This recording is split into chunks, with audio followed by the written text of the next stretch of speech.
Hello, you're listening to a special edition of ReedyGeeks, a Walt Disney World podcast. Happy 4th of July, everyone. My name is Andrew, and I'm joined today by Paul Revere's lesser-known cousin, who bravely rode down Sunset Boulevard yelling, "The Muppets are coming! The Muppets are coming!" JJ. Hey, I'm just doing the Lord's work, really.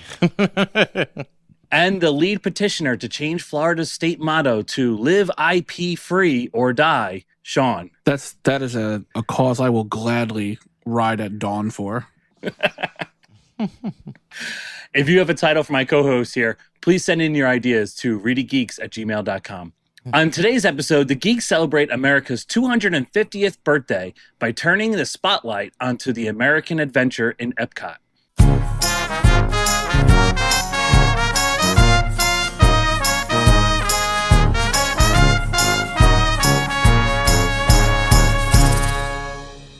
So let's acknowledge that this is a different day. We decided to move this up a little early so that you could enjoy our Semiquincentennial special episode during the Semiquincentennial weekend. Yeah, so this is not by accident. Yeah, I didn't just hit post. Right. JJ Okay. wasn't ahead of And, schedule with his editing. Wouldn't he love to be ahead of schedule? I think I am for like the first week we come back from a break. Okay.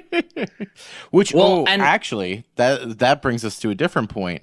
The next few weeks, the Geeks are going to be taking a bit of a break. Andrew is doing something very exciting. He and Reedy gal Emily are actually going to all of the Asian Disney parks. They're actually there right now. How does that feel? Well, why don't you go on to Instagram and follow us on Instagram? We'll be posting on there, about our trip. I actually just got, as of recording, I got the shirt that I'm going to wear on the 4th of July in Hong Kong. That's the thing that, like, when we planned this, I completely did not realize. Like, I knew we were going over 4th of July, but I completely did not realize it was 250. Like, I knew that, but it didn't register when I was making the plans, because otherwise, we had the opportunity to go in August too, and we decided to do it right away, right when we got out of school. But being away for 250th is just like, for a social studies teacher, is like miserable. Well, we're making up for it by doing this special episode instead. Yes. We won't be new episodes next week. By us saying that we're taking a small hiatus doesn't mean that we're going to leave you without the Geeks. We will be releasing episodes, right, JJ? Yeah, we're going to go into the archives and maybe re-release some of our favorite episodes. We're going to be re-releasing ReedyGeeks classics, if you will. Yeah, and these may have been from earlier in our tenure as podcasters. So maybe it's a good chance for people that may have missed one of our favorites. So that'll be fun. We'll put a couple of those out during our break. And at the end of July, we will return to hear about Andrew's trip. Yeah, it's going to be a glorious 3-part episode. Oh, you're calling 3 now. Well, you were saying 2. I think 3 is generous. All right, but let's get started with what, is important for this week, and that is America's 250th anniversary. And to the surprise of no one, I have historical context. Wow. In the history episode where we're shining the spotlight on the American adventure, you have historical context? Yes. Okay, so in 1492, no, we're not going back all the way back there. But as we were saying before, America turns 250 years old this year. Whether you're calling it the Semiquincentennial or just America's big birthday, it's one of those anniversaries that makes the country stop and look backward. A lot of that is happening right now. People are revisiting the revolution, even looking at things like Ken Burns' new documentary, The American Revolution, which I could not believe he hadn't done a documentary on the revolution yet. And just generally looking back at the country's founding and the stories that have shaped it. Big national anniversaries have a way of doing that. They make history feel current again. And Disney has been there before. Part of that is because telling American story has always been something Disney was drawn to. Walt loved Americana, Main Street USA, Frontierland, great moments with Lincoln, the Carousel of Progress. Again and again, Disney used its parks and films to retell versions of the American story, sometimes as history, sometimes as myth, and often as a little bit in between. So in the 1970s, as the country geared up for the bicentennial, Disney was perfectly positioned to lean into that moment. There was a real appetite for Americana, and suddenly America's past was marketable again. Disneyland and Disney World had the America on parade. Winnie the Pooh was running for president. Mickey Mouse and the American flag was pretty much on anything that you could buy.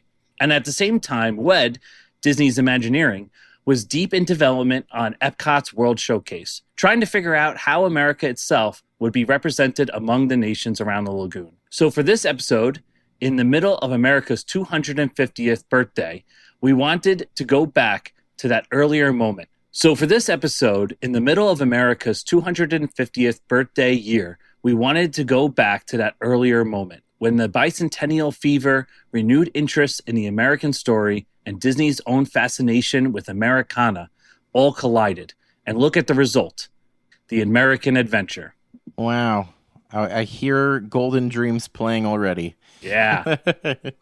In that cloud sequence, right? Makes you feel like you're dreaming. Well, because I usually am dreaming.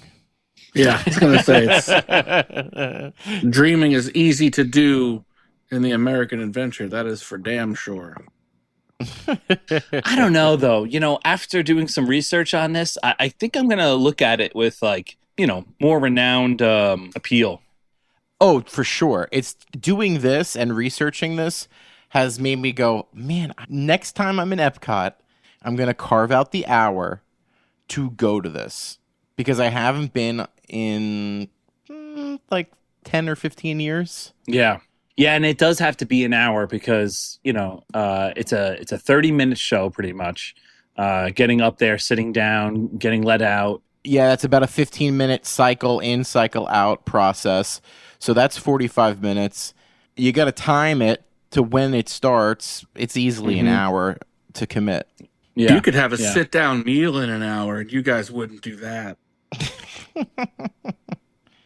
That's true. That's true. When you guys go to the American Adventure for an hour, I'll go have lunch somewhere. What I'm hearing here is that Sean hates America. No, he's going to have 4 moonshine sours in the time that we experience one ride. Yeah, I don't think this is I've never loved this attraction. No. I gained a very distinct appreciation for it. It is a bit of a marvel, and I'm excited to talk about it. So, as something that you're probably going to hear from both me and JJ today is going to be how much of a nightmare the development of this show was. And for that point, we're going to be talking a little bit about the pavilion, but we're not going to be focusing on what is at the pavilion right now. So when we say the American Adventure, we mean the show, the American Adventure, even though the pavilion is also called the American Adventure. So really, the show is the American Adventure at the American Adventure in World Showcase at Epcot. That doesn't sound clunky at all. In Walt Disney World. Can't wait for that shirt. 7 logos. So the roots of this show, though, go way back to 1957. And Walt Disney had a plan for something called Liberty Street at Disneyland. And this expansion was going to feature an attraction called One Nation Under God, which would tell the history of the United States and the U.S. presidents using film and wax figures. It would have special effects and even use scents. Now, I don't know what smell they would be pumping in there. Hopefully not of the presidents at the time. Hey, this is what George Washington smelled like. This is what Grover Cleveland smelled like. Yeah. I mean, you can get creative with it. This is what, you can pump in the Delaware River scent, like a piney river, like a watery piney kind of thing. The same reason why you go on Soarin' and everything smells amazing and beautiful. I'm thinking of colonial cities that dump their all the waste manure out. Yeah. Oh, yeah, all the manure and the waste that gets dumped out the windows. Yeah. Before indoor plumbing. Fragrant is what we would say. Yeah. Well, they referred to this this theater and as a magic theater. That's what they wanted to build. But the technology in the 1950s was just not there to realize this version of a magic theater. And it served as a conceptual foundation, though, for what would eventually become your Hall of Presidents in Walt Disney World and this show, The Ameircan Adventure. So we zoom forward to Epcot Center and starting to plan Epcot. Now, Epcot Center and World Showcase were originally thought to be two different parks. At one point, they were considering them as two different parks, and then they joined them together. When they joined them together, they thought, how are we going to display all of the countries for the World Showcase? And one of the first ideas was to have one building, one singular semicircular building in which all of the pavilions would be in. And I guess, hey, listen, in Florida heat, that would kind of be nice. When it rains, that would kind of be nice. It's really tough being in World Showcase when it starts like downpouring. There's not many places to go. You know, I still like what we have better. That seems ridiculous in one building. Yeah, no, one building would not be the right move. I don't know. I don't even know like if the lagoon is part of this plan. If it like the one building goes around the lagoon, that seems too big of a building. So I think this would have been without the lagoon. Oh, it would have probably been small. I'm kind of imagining like the old Wonders of Life pavilion where you walk into a building and there's things to do all around it, including like, oh, if I go this way, there's a show, and that way there's a ride. Right. So I'm just kind of imagining like booths that represent each country and not like a themed land. Or innovations, maybe, because that's kind of circular, those buildings. Yeah, and a little more winding. That was a little more winding, yeah. Well, that's not going to stay the idea for a while. The next idea they came up with was having each of the countries be their own pavilions around a lagoon, just like what we have, right? But America was not thought to have been at the back of the World Showcase. They wanted to have America right up front of World Showcase, because the idea would be that you are leaving America and going out into the world, right? And you're going to go see the world. The idea was to have the American Pavilion on stilts. It would be a 2-story building. The bottom story would be almost like a tunnel, and it would kind of serve like a curtain's coming back, and you can then see the lagoon and all of the pavilions, similar to in Magic Kingdom or at Disneyland when you go underneath the train station. Wow. Oh, that's interesting. Sean, you have done the Keys to Kingdom tour, right? Yes. They talk about that, right? How the train station is meant to be like the opening of a play, and so you don't see the castle at first, and then it's once you are walking through the tunnel, then it starts to become apparent how large this is, and and you know, then you see the. This is what Disney does so well in its theme parks, like especially the Magic Kingdom. And I even think Hollywood Studios does this really well in places like Galaxy's Edge, where you never see something they don't mean for you to see. You know, you can see the castle if you take the monorail in. They can't, do anything about that, but it sounds like that would have been a cool thing to have at the entrance to the World Showcase. But I still think I like what we have now. Yeah. And just to piggyback on something you said there about the monorail. I love how the monorail is like a preview, right? And then when you get dropped off the monorail, you can't see it as you're going through the turnstiles. You can't see it when you're in front of the train station because you're actually physically lower at that point, and you have to climb up and through the train station. And it's the fact that the train station not being that tall is completely blocking your view of the park. And I really like that aspect of Disney. Now, of course, like you said, in the monorail, you've seen it, but it's almost like, a little hint like, hey, this is what's coming. Get excited, Yeah, because you also don't exactly know how to get from point A to point B, and they do a really good job of just revealing these things like little magic tricks. You turn this corner and this thing pops out. It's really special. And Disney, they're so good at it. Right. So that's the bottom level, the tunnel that you'd be walking through. Up above would be where the ride is, and that would be pretty much like the entire pavilion. The ride at first, one of the iterations of the ride wasn't the show that the American Adventure, but it was supposed to be a kind of dark ride experience. Some type of linear omnimover that would take you through rooms that had singing audio animatronic characters singing patriotic songs, and also like these characters would be historical characters in one idea, but they wouldn't be chronologically situated. They would be situated by their thematic identities. So like, you'd have Washington and Eisenhower together because they're both military generals who became presidents, and they're singing, patriotic songs. This was Mark Davis's idea, and it was supposed to be more of a happy, fun, whimsy ride through American history. Wow. Which would have been completely different. And dated so fast, though. That is peak bicentennial pride, right? Exactly, yes. Mark Davis had bicentennial fever.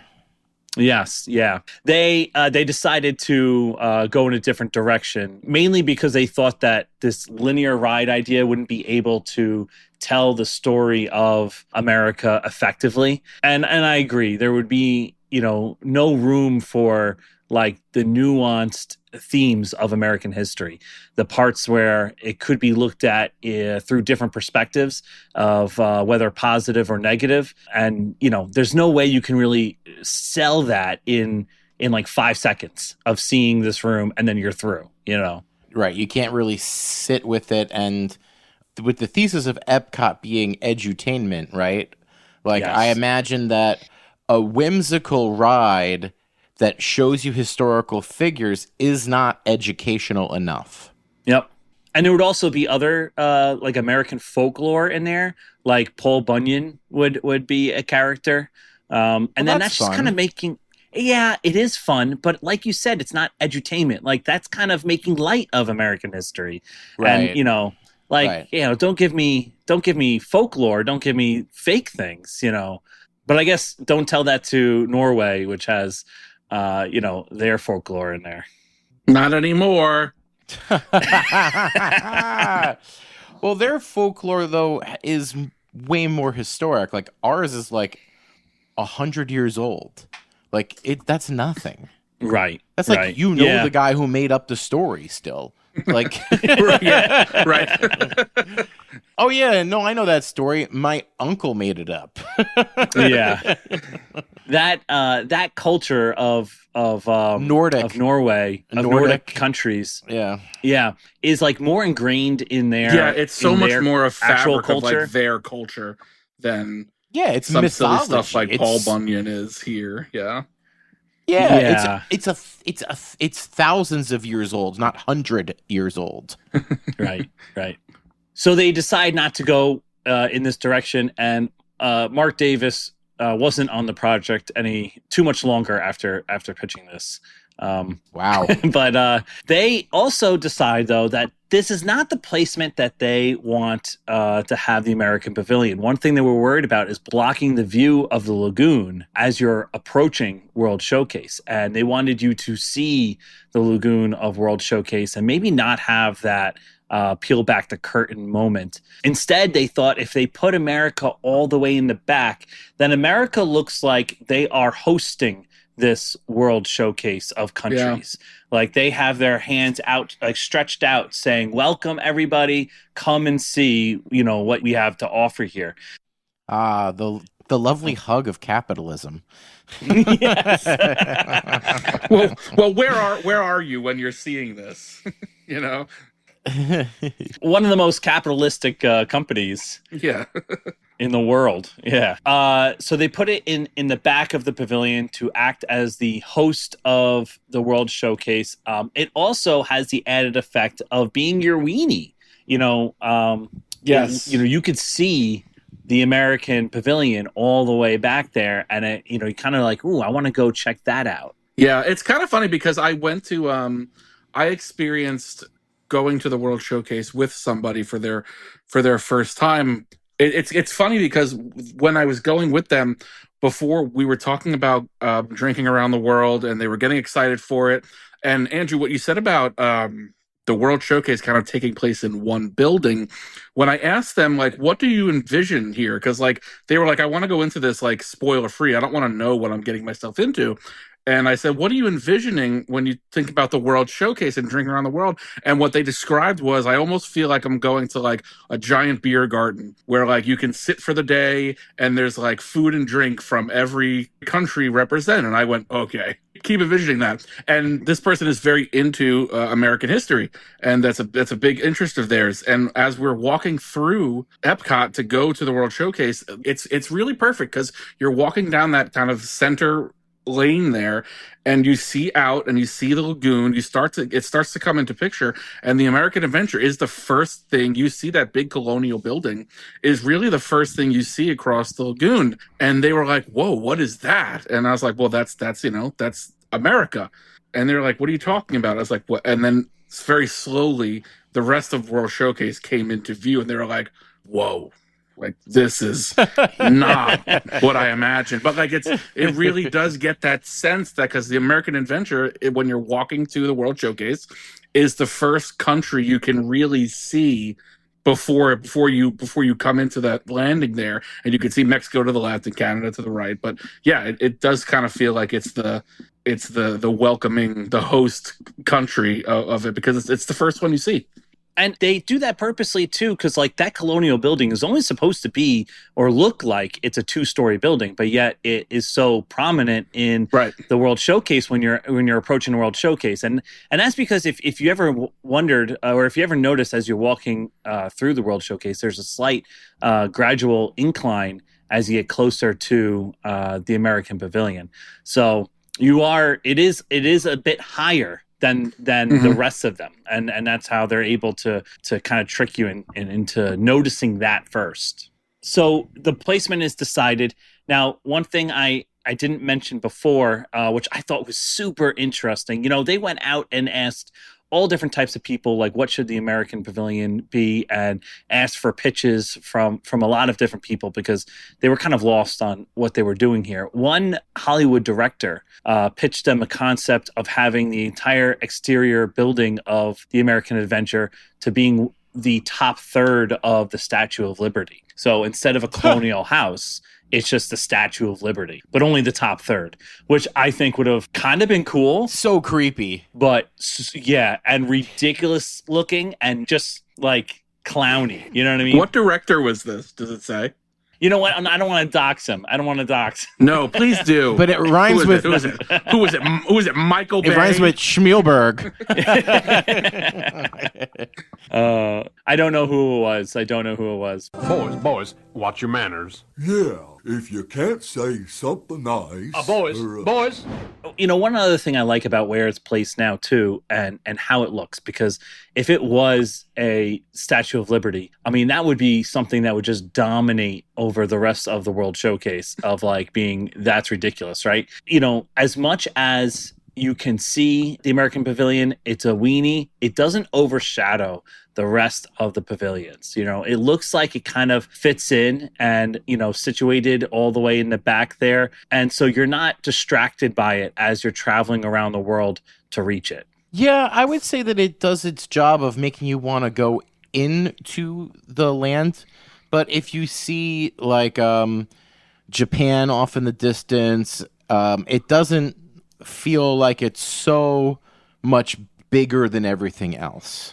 Mm-hmm. Because when you look back there, you could kind of say the same thing about the Japan Pavilion, but that also pulls you back. You get the Torii gates and stuff. That makes you want to go to the back as well. So I think they just knew visually to put the stuff that was kind of front and center to make it more enticing.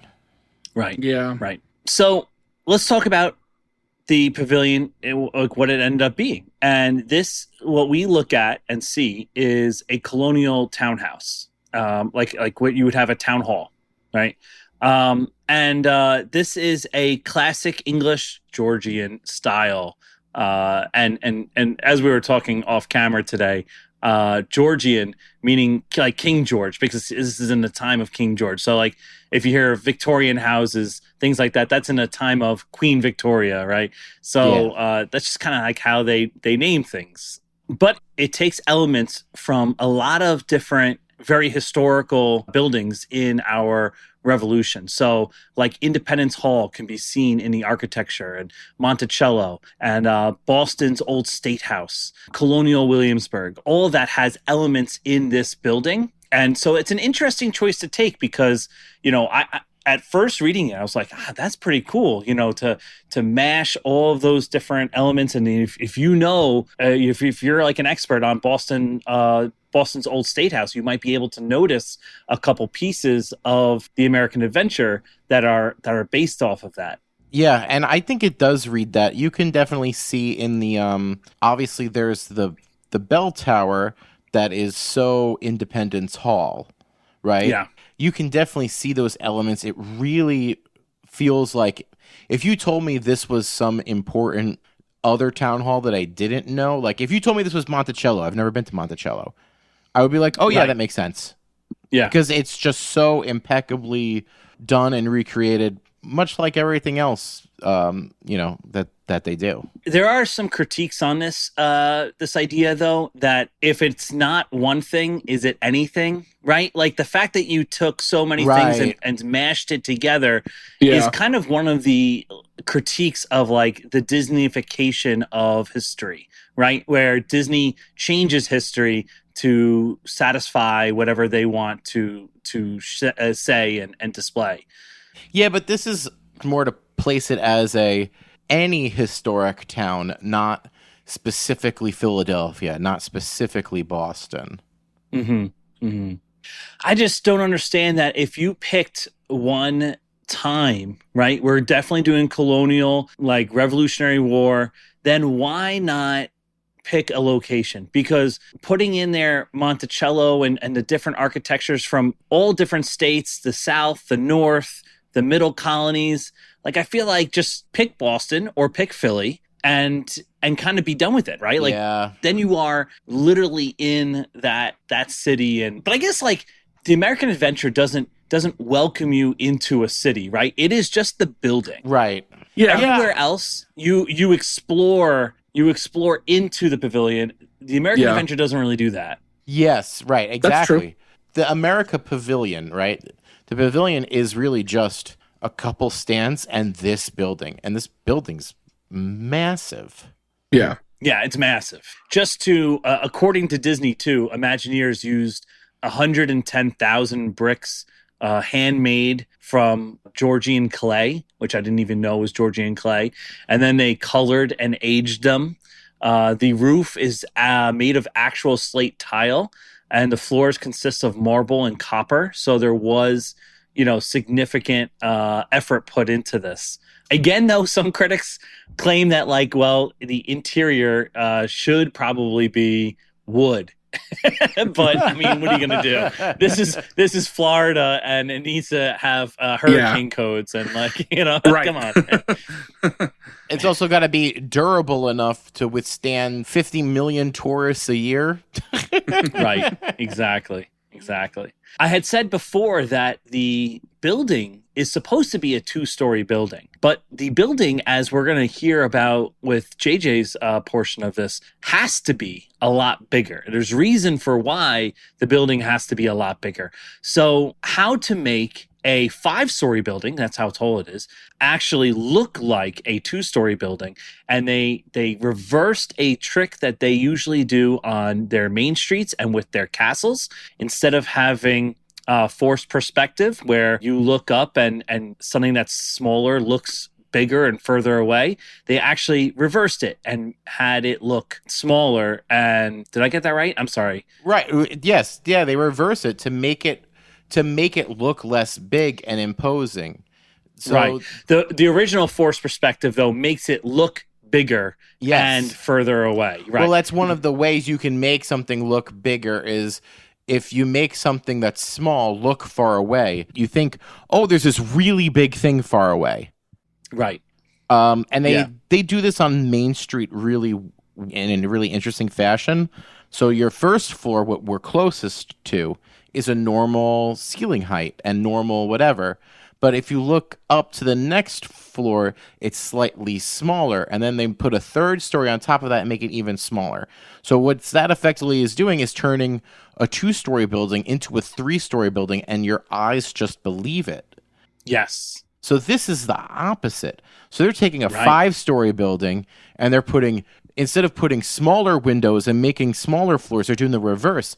And they're making each floor look huge. They're making tremendous doors. So you think, oh, it's a door, it must be 7 or 8 feet high. You're like, no, that door is 13 feet high. You know, Yes. that window isn't a 6-foot window, it's a 9-foot window, and it just pumps everything up a little bit to shrink it down. It's a very interesting trick, and I think it works really well from far away. The closer you get to the building, the more you realize this thing is huge. Right. Yeah. But then, they have different ways of making it not look so big as you get closer, like having the overhang there that kind of draws your eyes away from the clock tower and the top of the building. The fountain kind of draws your eyes away a bit, but like you're still getting close to it. You don't notice. It's not so apparent unless you're looking for it. It's not so apparent that it's that big. Right. Definitely a job well done, but sometimes you just can't hide. Like, this is a big, big building. Yeah. And like I said before, there's also another reason for why there's a gradual incline going up to the building and going up to the Ameircan Pavilion in general. And I think that JJ is going to tell us why that is. There's a jail. So, again, this building is tremendous. When you walk inside, it's not only impressive on the outside, it's impressive on the inside. The interior has this huge rotunda, marble floors, and this is where, in that rotunda, right in that main space, that's where you see the Voices of Liberty. There are these places off to the side where you get to learn American history. And then there is a hall that is called the Hall of Flags, and it has 44 U.S. flags that takes you to a staircase/escalator. And what that does, it takes you up to the show. So now the show actually is on the second floor of this. And that's, again, as Andrew hinted, it's for a reason, and we'll get there. So Yes. You sit in this theater, you see a pretty big screen. It looks to be about 75 feet wide, but at some point in the show it widens, and it's actually 155 feet wide, which at the time is one of the largest screens in the world, projecting screens in 1982.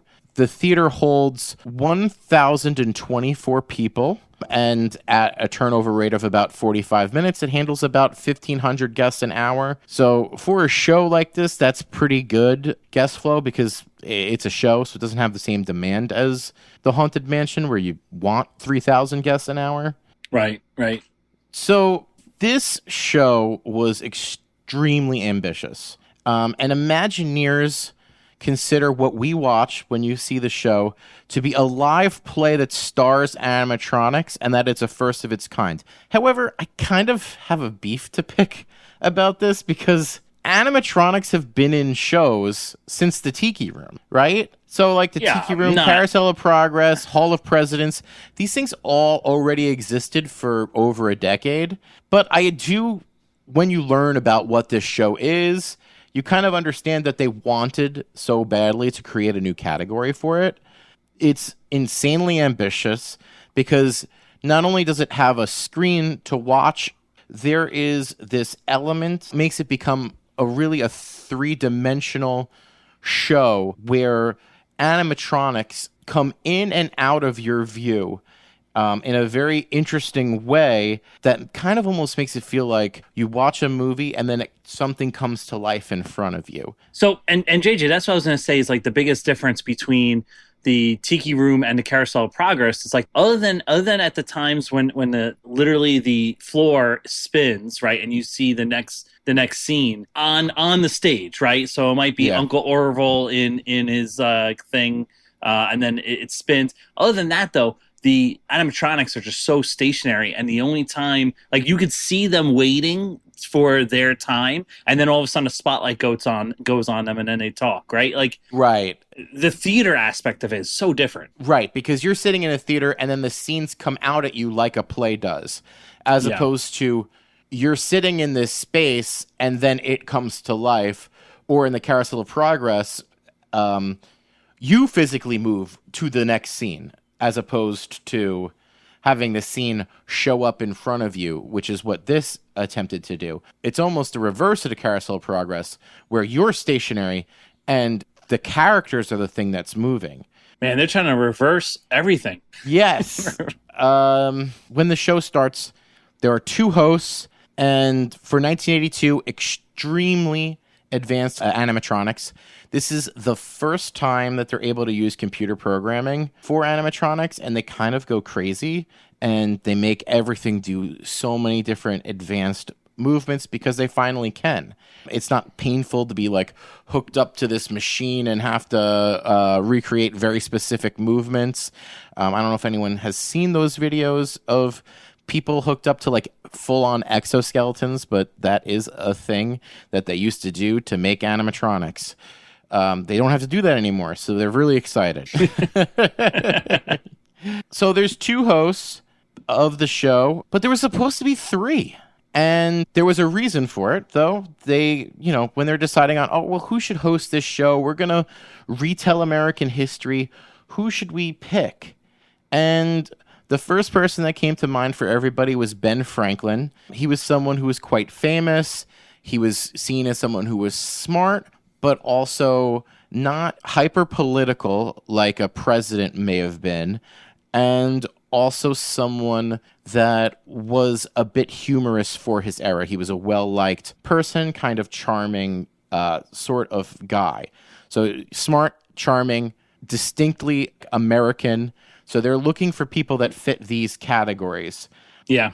And then they looked at it and they said, he can represent the 18th century, and we can find hosts for the 19th and the 20th century. Can I just say that I think Ben Franklin, I don't think there's any choice better than Ben Franklin. I mean, he is like the American adventure all wrapped up into one person, right? He's an inventor, an entrepreneur, but he also is a great statesman. He's a diplomat for the United States. He's well beloved by everybody, has his own newspaper. He creates the post office and really innovates that. He is just a great overall guy. Man, this guy loves Ben Franklin. Ignore his stories about him and women sometimes, man. But some stuff there. He just loves all of the many $100 bills that he sees every month from the ReedyGeeks podcast. The thousands of Ben Franklins that he makes. Since this show is going to highlight America through the years, they want a host that represents the 19th century and the 20th century. The 19th century, a bit of a snag. They started talking about people, but the thing that they came back to was that they didn't want to go hyper-political, and they wanted someone that was universally well-liked. So they actually ended up choosing Mark Twain to become the second host, because he was American, he was charming, he was humorous enough to tell a joke or a quip, and it didn't hurt that he's one of Walt's favorite people in history. And then when it came to the 20th century, they really just had a hard time. Over 300 names are discussed when they're talking about this. No one can land on a guy. At first, people were thinking Walter Cronkite would be a good option. He's a trusted, charming kind of source, has American ideals, but that's dismissed. And someone's trying to bring up Walt Disney, but a lot of Imagineers, actually, surprisingly, the Imagineers don't want to ham-fist the Disney Corporation into American history. They think that Disney's history and America should remain separate. So ultimately, they find their guy for the 20th century, and it was going to be a surefire hit. But like all good corporations, they have to focus group this, and they wanted to say they're a great third host to this group of poli-sci major college students, about 150 poli-sci majors. And they present the name to them, and just like I will be a good focus group giver, I'm going to give you the name, and you can tell me who this is and how you think of this as the idea of the third host. Will Rogers is the third host. Okay, geeks, who is Will Rogers? I feel like I've heard the name. Well, he has an airport named after him in Oklahoma City. No Googling. I know that Will Rogers International Airport is Oklahoma City's internet, and it's the first time I ever heard of it. I thought of Lost in Space, but that's Will Robinson. Will Robinson. I do know who Will Rogers is. If Andrew wants to, if he knows or wants to venture a guess, I do not. He's he's like a vaudeville guy. He's a TV guy. Look at you. Also, he's in the show. He's the one with the lasso. He's the cowboy in the show, the guy with the lasso. Right before Pearl Harbor scene. He's been in the show for 40 years. These are the answers we've gotten. The poli-sci majors basically gave a resounding, who? So Will Rogers is like a lasso trick cowboy that's like a Navajo turned vaudeville actor. And he starts being in talkies as well. So he kind of makes that transition from silent films to talkie. He's someone that's known to wasn't afraid to make public social commentary, and was seen as overall a likable guy, even though when you look up some of the things he's done, a little questionable, but we'll just keep moving. We'll keep trudging forward. But yes, he's the cowboy in this show. Can I just say, I just looked up like just Will Rogers, and a Will Rogers quote came up. When I die, I want to die like my grandfather who died peacefully in his sleep, not screaming like all the passengers in his car. I thought you were gonna say I looked up a quote and it had so many slurs in it. Oh, he does get in trouble for saying slurs on television in 1934. That is one of the things I was glossing over. Darn it. Let's name an airport after him. Right. Anyway. Okay, now, boys, if you just stop carrying on like, we just might dedicate this next song to y'all. Also, like, circling back to this Walt thing being too ham-fisted, I just like to be on the record of saying that ham-fisting a corporation into the history of America is not only fine, but distinctly patriotic. I feel like Walt is just so much more than the Disney Corporation now. Yes, he maybe was back then, but 50 years removed from it, like, Walt is just Walt, and he's like his own almost demigod, right? Like, he's more than a person at this point in time. I mean, he's so different than Disney. I look at Walt as a different ideological thing. We are looking at also after 50 years of him being an intellectual property of the Disney Corporation that wants him to be remembered as that, right? Oh, right. So ultimately, there are two hosts there. So they cut the third host entirely, and they just roll with Franklin and Twain. And this gives me another question. If we were redoing the ride, right, and we were saying, let's circle back on this 20th century host and this end now 21st century, who are the people we should be looking at? Now, remember, we're going to leave politics out of it because obviously, like an FDR, Obama, Reagan, like a lot of these, presidents and hyper political figures, Martin Luther King Jr., something like that. Those may be people and maybe things that are brought up in the show, of course, because they're essential to American history. But I don't think they should be considered hosts. So who do you guys have? Yeah, I have. I can share my 20th century host, but I will caveat that it's actually not host; it's hosts. It's not one person; Oh, it's a pair of hosts. Does okay. Does that clue anyone in? Is it Siskel and Ebert? Oh, you got to say that word right. I said Siskel and Ebert.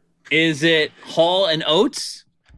No, that would probably be 21st century. I would imagine, or maybe not. No, that'd be 20th century. That's 20th century. It's not yeah. Hall and Oates. My selection for my pair of hosts is the Wright brothers. Oh, okay. I like that. Well Yeah, liked. I went, before we decided to go not political, because the obvious choice is either FDR or Teddy Roosevelt. If you're talking about, American in the 20th century, but if we're staying non-political purposely, I thought the Wright brothers was kind of a fun, kind of left field choice, because obviously they played a huge part in revolutionizing travel. I think they would be an interesting pair to give their perspective on the 20th century as they came up with their contribution at Kitty Hawk. Yeah. Okay. I like that. I like that too. Do you have your 21st century one? I do. My 21st century host is Steve Jobs. Okay. I like Jobs. I consider Jobs for 20th, but you're right. 21st makes more sense because like iPod, iPhone is like the is technological 21st century. advancements of the last 20 years you can credit to him and Apple, I think. And I think he would have an interesting perspective on advancement, how technology and the advancement of technology played a huge role in how the last 20 years, for better or for worse, have progressed. Interesting. Okay, I like those selections. Andrew, what are your 20th and 21st century hosts? Okay, so for my 20th century host, I thought of Lance Armstrong. No, okay. No, I'm kidding. Neil Armstrong. I really like that. Neil Armstrong. Okay. Yeah, so Neil Armstrong, like obviously, first man on the moon, right? And certainly not polarizing. Allegedly. He's really remembered for that. That's about it. And he's not very political, right? He didn't really try to have a political career afterwards. So for my 21st century, my first thought was Steve Jobs as well. And I found it very difficult to find someone who wouldn't be polarizing in the 21st century. And I think that this might be the reason why they didn't want to do the 20th century is because they're so too close to it. Yep. Yeah. Yeah. And so I think that's the reason why if I'm going to pick someone else that's not Steve Jobs, because Sean already picked Steve Jobs, I think I was going to pick Neil deGrasse Tyson. Oh, Neil deGrasse Tyson. Okay. That kind of works. I like that. So I went a very different direction than you guys.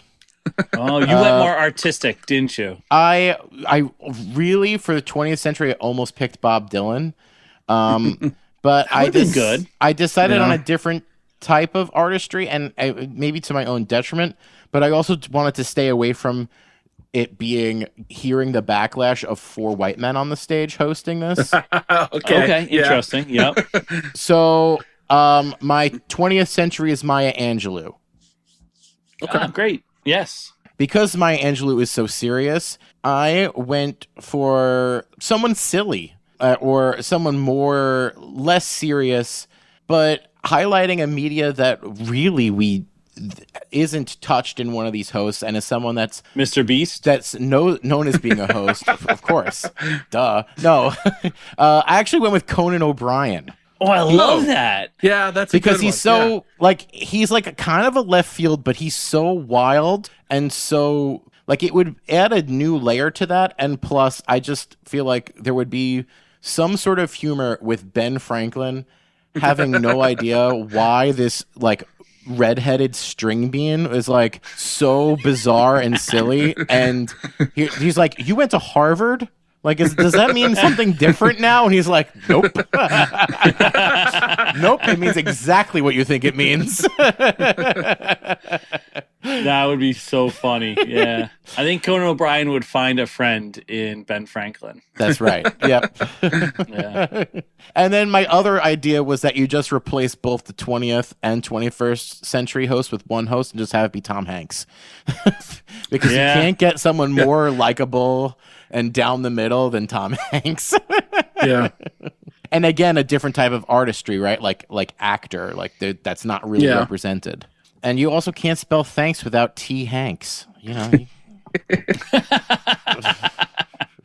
So we're finally going to explain why we're up on the second floor. There's 35 animatronics, and they're actually most of them are underneath you. And they're sitting in something called the War Wagon. Disney actually just, oddly enough, released a video about this a couple weeks ago, and it's definitely worth watching. It's basically an elaborate sideways elevator, and you can slide the scenes in and out of your view. It's 65 feet by 35 feet by 14 feet, and it weighs 175 tons. Wow. That's heavy. Yeah. So again, because this was the first time they had computers to program motions in animatronics, they really pushed themselves. They spent over a week walking with canes to figure out how Ben Franklin should walk up the stairs. And, when they were trying to teach animatronic Ben Franklin to walk up the stairs, they were constantly breaking canes. Because one eensy miscalculation for these hydraulic machines was a disaster, because it was like so much force is put on it. This isn't like when someone steps on your toe. It's like extreme forces. So these animatronics come in and out on the War Wagon between songs and movies that are showing us the history of America, guided by our hosts, of course. And this show is actually the first time the animatronics are equipped with individual voices and speakers. In the past, it was just all on the main left and right of the theater that you were sitting in. I know we said it's long, but I think you get really good bang for your buck, because in 29 minutes, you see 35 animatronics, and I call that return on investment. That's pretty good. There's music that coincides with it, but sometimes they kind of feel like presentations because they're kind of slideshows, or at least they start as slideshows. I think this might be where the boring label comes from to some people. These slideshows are done this way because it's mirroring the technology of that era. So you don't get moving images in these slideshows until moving images can exist on film. And you don't get photos until cameras are invented. So it starts as slideshows where you're looking at oil paintings, and it transitions to actual video clips as we develop the technology to display this information. And just to clarify, you mean in the story until they get to moving photos? Okay, yes. As you're moving through in these little multimedia presentations. Yeah. It goes chronologically. So when you're in Pilgrim Times, you're seeing oil paintings. And when you're in present day, you're seeing video clips. Right. Because that technology now exists. So like in the Civil War, that's right around when the camera was invented. So once it hits the Civil War, you stop seeing paintings and you start seeing pictures. Right. And I think that's a very clever way to do it, but and kind of authentic. But I do think they kind of shot themselves in the foot, because this is kind of what people point at when they say this show is boring. It's like, I'm watching a slideshow and I'm at a theme park. Why am I watching a slideshow at a theme park?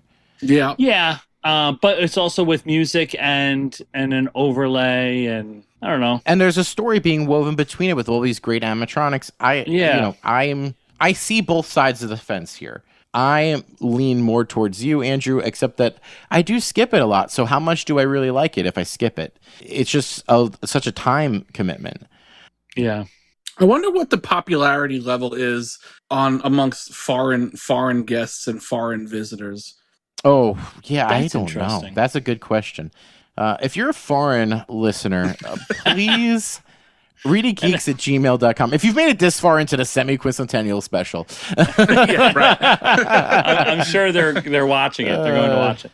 That's interesting. Yeah. So another thing that's interesting is like, yeah, they're using a lot of like famous art and stuff to help tell the story.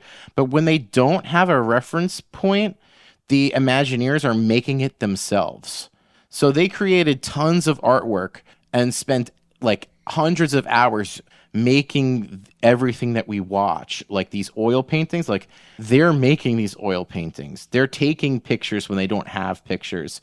And they use their coworkers as models. Sometimes they'll sneak them in random scenes in the background as a joke, but sometimes they're the focus. They use a lot of really well-regarded voice actors for some larger parts. But a funny thing that I found out is that Alexander Graham Bell, the voice, is Joe Rohde. Oh, interesting. And then other fun fact here, and this is where we get to talk about your favorite thing, Andrew, two brothers. The two brothers are two Imagineers, John Olson and Jeff Burke. What bet did you lose that you became the Confederate soldier? Oh, honey, how was work? They made me be the Confederate soldier today. And I'm going to be there still 40-something years later being the Confederate soldier. Well, and they had to like, really get dressed up in time specific, like period specific clothing for this. Oh yeah. Because is it just the photograph or is it they were the models. scene? They were the models basically because they were the models for the animatronic. Then they had to take a picture of it to weave it all together and make it cohesive. Yeah. Two brothers on their way. So a funny thing about that song as well is that the guy who wrote Nat King Cole's Unforgettable, Irving Gordon, is the writer of that song. So that guy, right? Isn't that so weird? Yeah. And I will say, we're talking about this segment, and I did mention the Trail of Tears as one of the scenes in this. I think it is, I think you have to tip your hat to Disney for not taking the easy way out with this and showing some of the reality of what was going on with slavery and also the treatment of Native Americans. Right. Right? Like, Ben Franklin may have needed bifocals to see, but they were not rose-colored. Yeah. That's a joke from the show, by the way. You know that, right? Oh no, I didn't see that.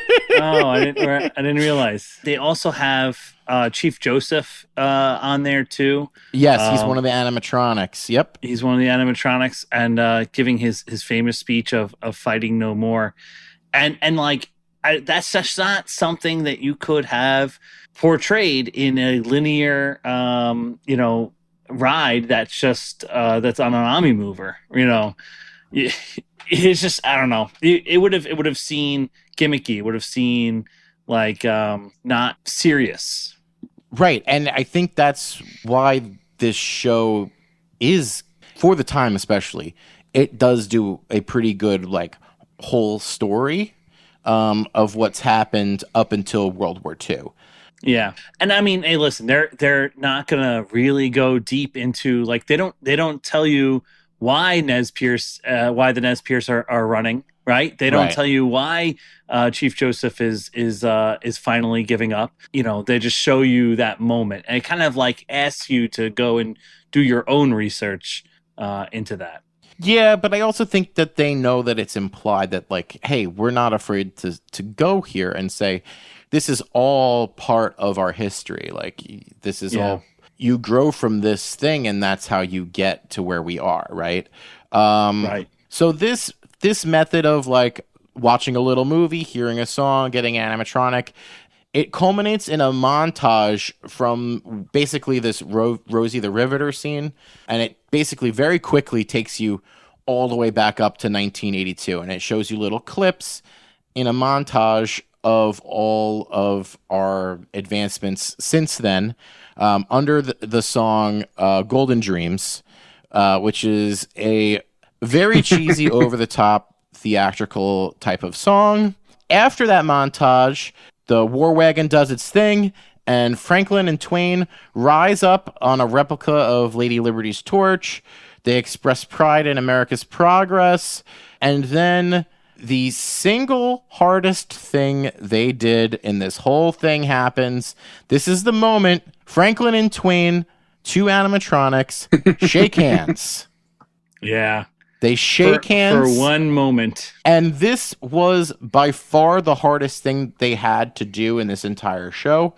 It had to be so precise. And as I said with them breaking canes, like it's like a car crash if their hands hit each other too hard. Mm-hmm. The forces that they're able to exert are incredible.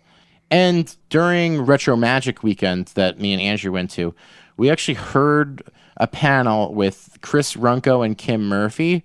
And Chris Runko, he talks about this. And he was saying that, like, they couldn't make it work. And because it was at the end of the show, they would have to watch the whole show, tweak it a little bit, and then they'd have to run the whole show again. And it was this endless loop of them continually, like, tweaking this thing, seeing if it worked. It keeps not working. And they finally get it to work. It's getting down to the bitter end here. Like, you know, we're less than 2 weeks from opening day. They finally get it to work, and they say, okay, great. Let's run it again and make sure that it's really fixed this time. And it broke. Thankfully, they did get it sorted out, but that was the moment that, you know, they felt like it was maybe going to be impossible to pull off. Right. But they do actually get it going before opening day. And this ride does make opening day. It was much more difficult than having 13 clocks go off at the same time. That's another joke from the show. So after Franklin and Twain shake hands, Golden Dream starts back up again. And the hosts reveal like these row of statues that represent all the different qualities of Americans that make them great. I know for me, the things that stick out to me are kind of all the musical moments, just because the tone is so over the top. Like New World Bound, which is the Pilgrim song, is so descriptive of like hearing them being like, we're not going to make the winter. And Two Brothers is obviously a song about two brothers who were on other sides of the Civil War. One wore blue and one wore gray. Two brothers on their way.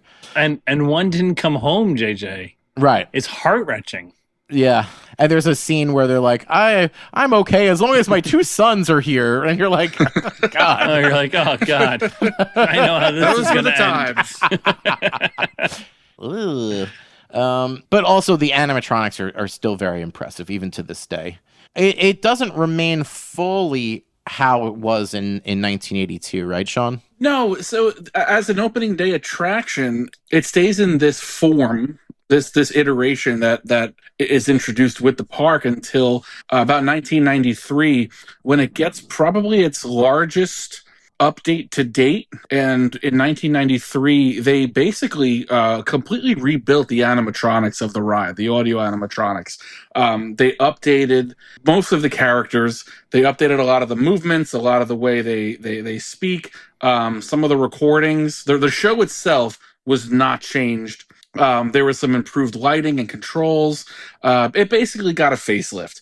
And there was some updated projections, and updated projections will be a theme as we kind of move through the next 15 to 20 years. The projections update kind of with the times. But in 1993, there was a newly recorded version of Golden Dream for the end projection show, slideshow. So the new animatronics, they moved a little more naturally. Like when JJ was talking about the handshake and the way they moved, they figured out a way to kind of make them look a little more human-like, not just like the original audio animatronics that we didn't know in the early 80s, but they made the animatronics feel a little more human. Mm-hmm. And that'll really be the last legitimate physical update that the ride gets. The animatronics that that we see today are those animatronics. This ride stays in its exact iteration until 2007. So we're talking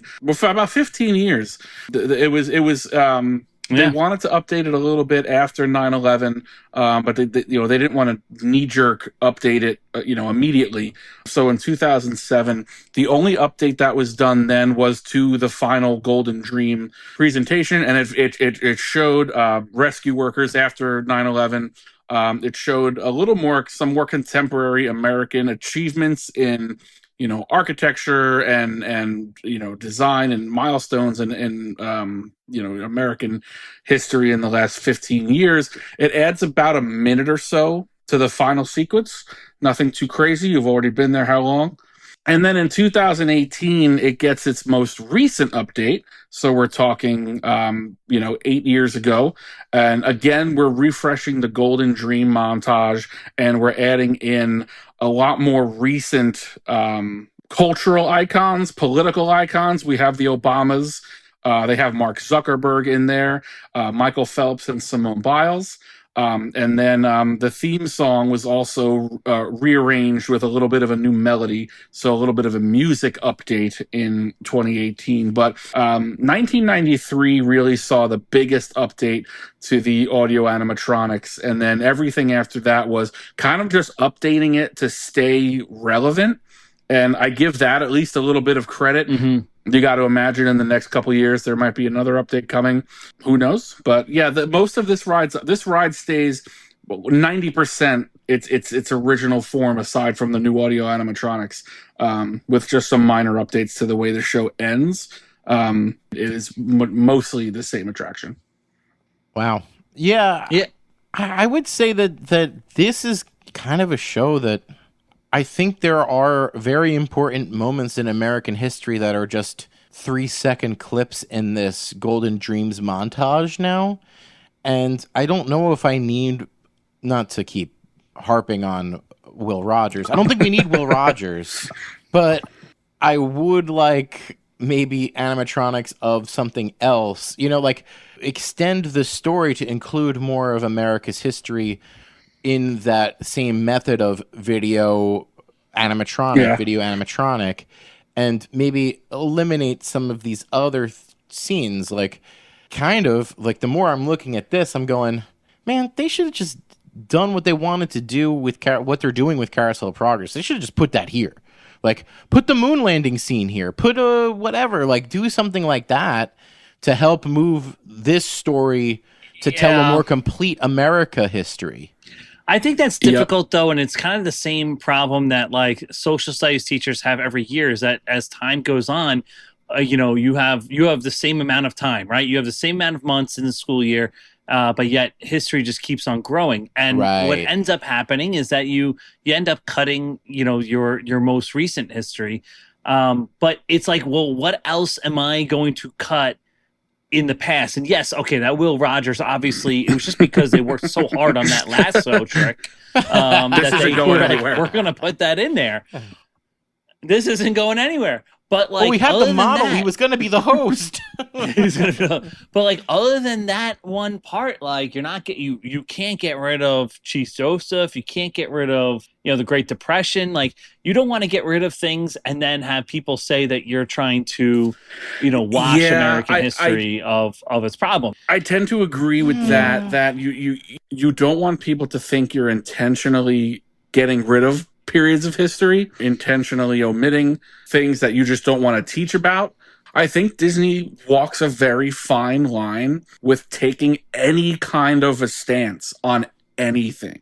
When you're talking about news events, especially if you were to expand this show into our times now, objectively, without giving some sort of leaning to one side or the other.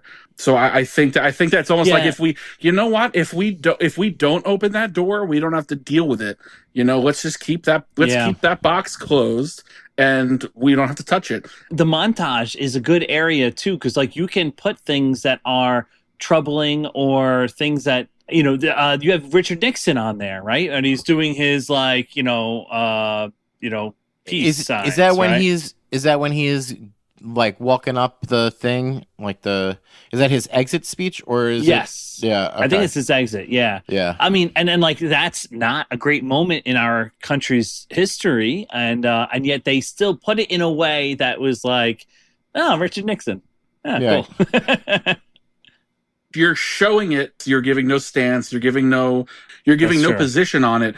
Incorporating certain things into a show, you have to write dialogue, you have to incorporate music, you have to do this, you have to do that. And I feel like it's really hard to do certain things in history without giving some sort of, whether it's intentional or not, some sort of stance. And it's just, you're just worried about causing problems with your guests. I think they already have problems in the Hall of Presidents. That's already been a thing. Yeah, I guess. I mean, I don't know. It just feels, maybe you go tit for tat even, and you say, okay, here's Reagan ending the Cold War, and then here's Al Gore inventing the internet, and you've got one for each side. Inventing the internet.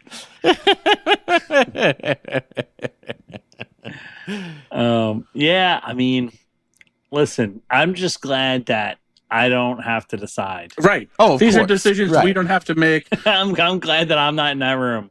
We can just go and watch. And listen, I think it's a boring attraction. I like to have flash and substance in my face, but this is an immensely popular attraction. This is a frequently visited and experienced attraction. The scale of it is one of the reasons people keep going back to it.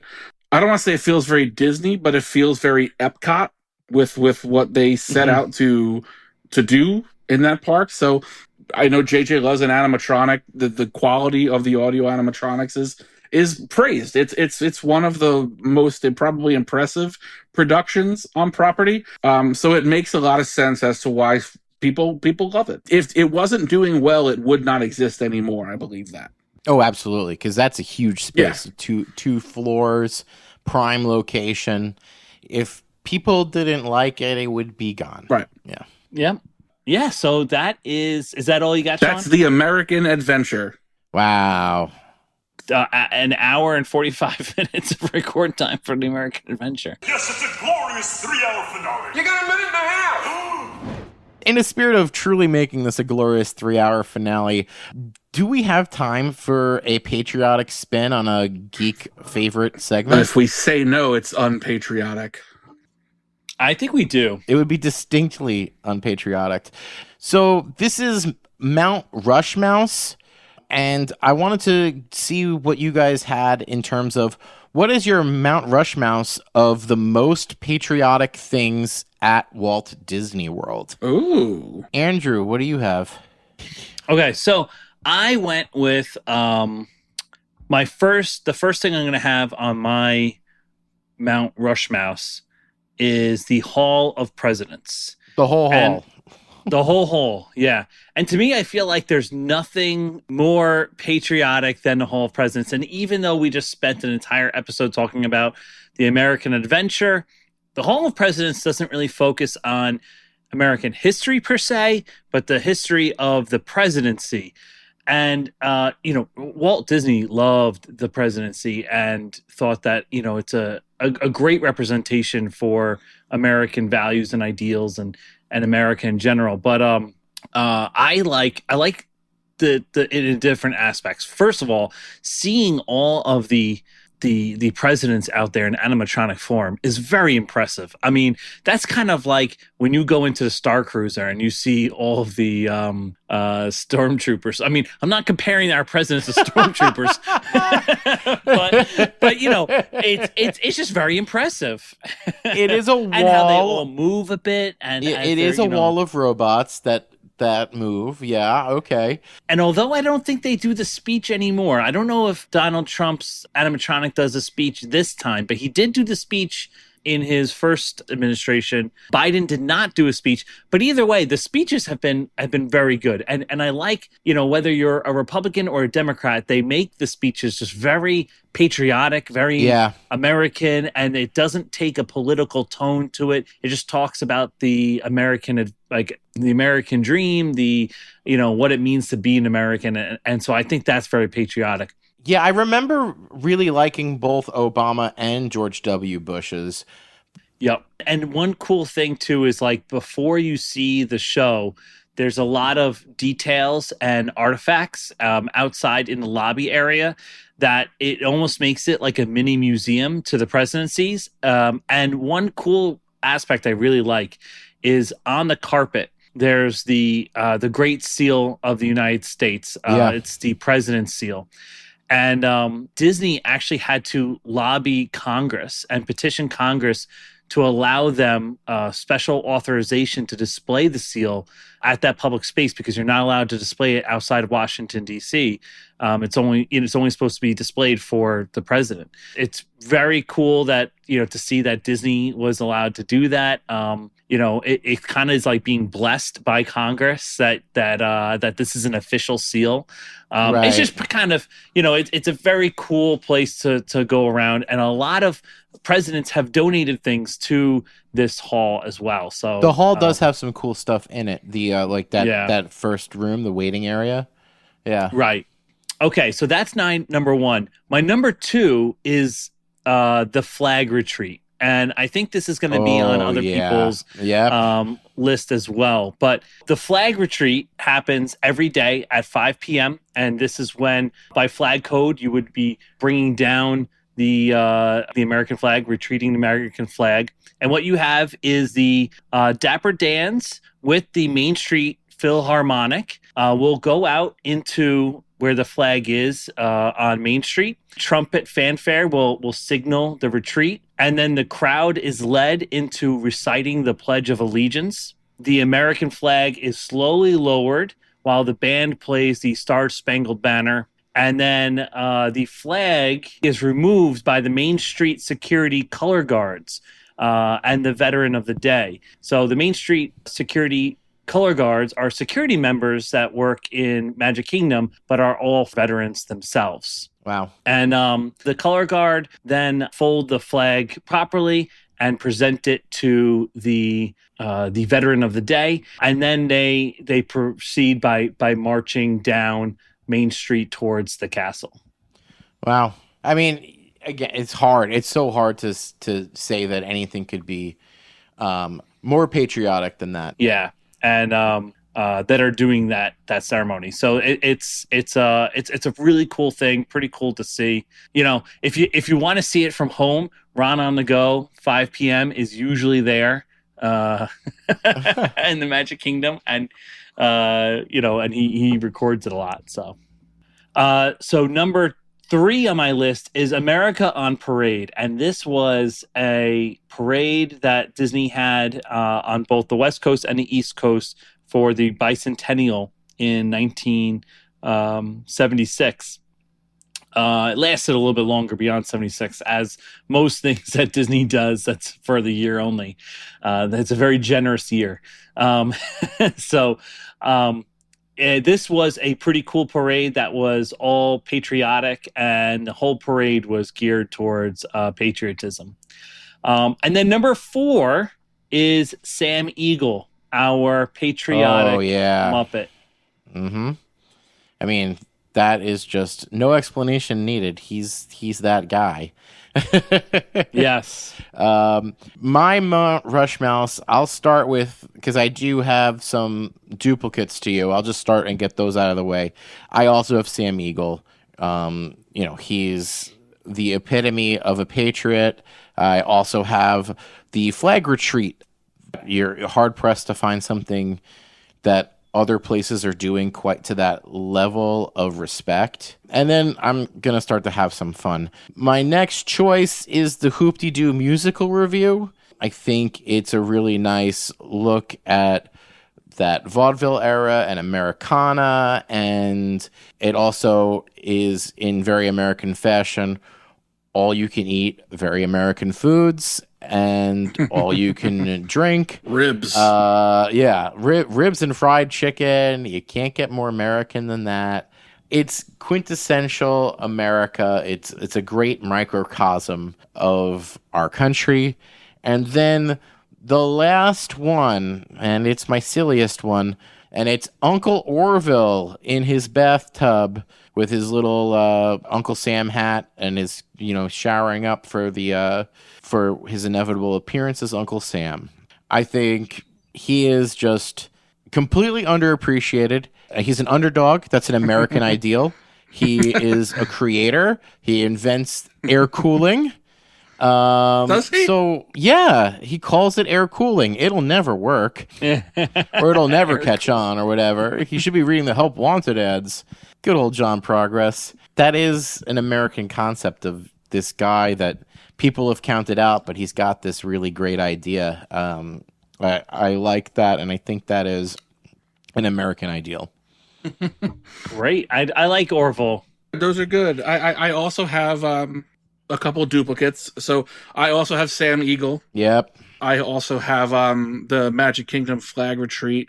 But so I have number 3 on my list. I have the attraction we just spoke about. I have the American Adventure. I am nice.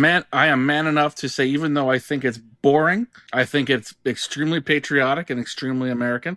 So I think that you have to be able to give credit where credit's due. We just spent a whole hour and a half talking about how American and patriotic it is. It'd be hard to leave it off the list here. Yeah. My final selection is the Voices of Liberty, and I know that's a popular attraction, if you want to call it an attraction, amongst my co-hosts. I know are very big fans.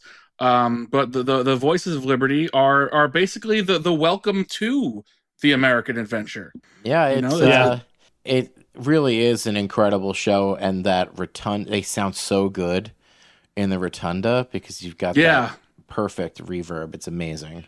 Yeah, they're fantastic to watch, and if you can stop in even for 10 or 15 minutes to give them a watch, they're great. And that's my RushMOUSE of patriotism. Yeah. Nice. So you can let us know on our Instagram who had the best Mount RushMOUSE of patriotic things. I'm hopeful you guys see my whimsy, but I'm not so sure. All right, Sean, want to take us out? Thanks for listening to another episode of the ReedyGeeks podcast. Like, rate, and subscribe wherever you get your podcasts. Any questions, comments, concerns, future titles, or topic ideas, email us at ReedyGeeks@gmail.com and check us out on all our socials at ReedyGeeks. We'll see you next time.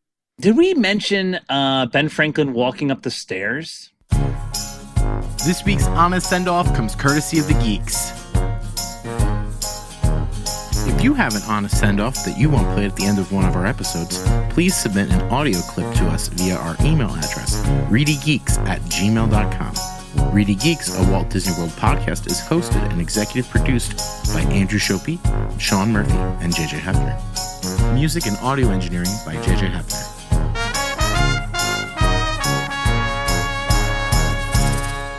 Bon voyage!